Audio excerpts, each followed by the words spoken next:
PM Shri പദ്ധതിയിൽ കേന്ദ്രത്തിനും കേരളത്തിനുമിടയിൽ പാലമായത് John Brittas MP ആണെന്ന് കേന്ദ്ര വിദ്യാഭ്യാസ മന്ത്രി ധർമ്മേന്ദ്ര പ്രധാന്റെ പ്രസ്താവനയിൽ വിവാദം.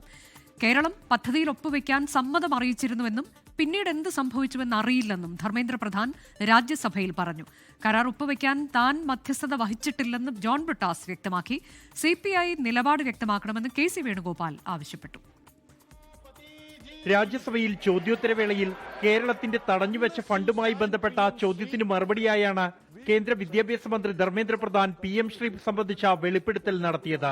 പദ്ധതിക്കായി കേന്ദ്രത്തിനും സംസ്ഥാനത്തിനുമിടയിൽ പാലമായി നിന്നത് ജോൺ ബ്രിട്ടാസ് ആണ്. പൂർണ്ണ സമ്മതത്തോടെയാണ് PM ശ്രീ പദ്ധതിയുടെ ധാരണാപത്രത്തിൽ കേരളം ഒപ്പുവെച്ചത്. സംസ്ഥാന വിദ്യാഭ്യാസ മന്ത്രി നേരിൽ കണ്ട സമ്മതം അറിയിച്ചിരുന്നുവെന്നും Dharmendra Pradhan.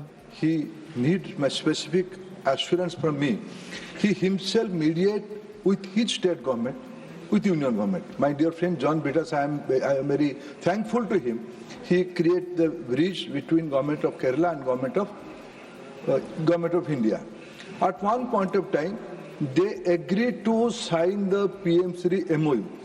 Later on, what compelled them, I don't know. Honorable Minister, Kerala government come to see me.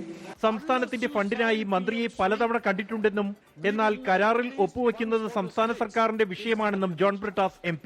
Mediation എന്ന് പറയുന്നത് എന്താണ്? ശിവൻകുട്ടിയുടെ കൂടെ കേരളത്തിലെ ബഹുമാനപ്പെട്ട വിദ്യാഭ്യാസ മന്ത്രിയുടെ കൂടെ ഞാൻ പലതവണ ശ്രീ ധർമ്മേന്ദ്ര പ്രധാനെ കാണാൻ പോയിട്ടുണ്ട്. PMC കരാറിൽ ഒപ്പിടാതിരിക്കുക എന്നൊക്കെ പറഞ്ഞത് സംസ്ഥാന ഗവൺമെന്റിന്റെ കാര്യമാണ്. അതിലൊക്കെ നമ്മൾ ഇടപെടേണ്ട കാര്യമില്ല, നമുക്കറിയില്ല.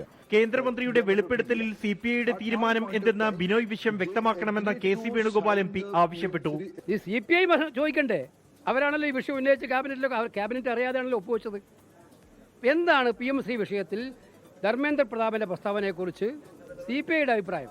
ജോൺ ബ്രിട്ടാസ് ഇടനിലക്കാരനായി പ്രവർത്തിക്കുന്ന ആളല്ലെന്നും PM ശ്രീ അടഞ്ഞ അധ്യായമാണെന്നും മന്ത്രി GR അനിൽ പറഞ്ഞു. 24 ഡൽഹി.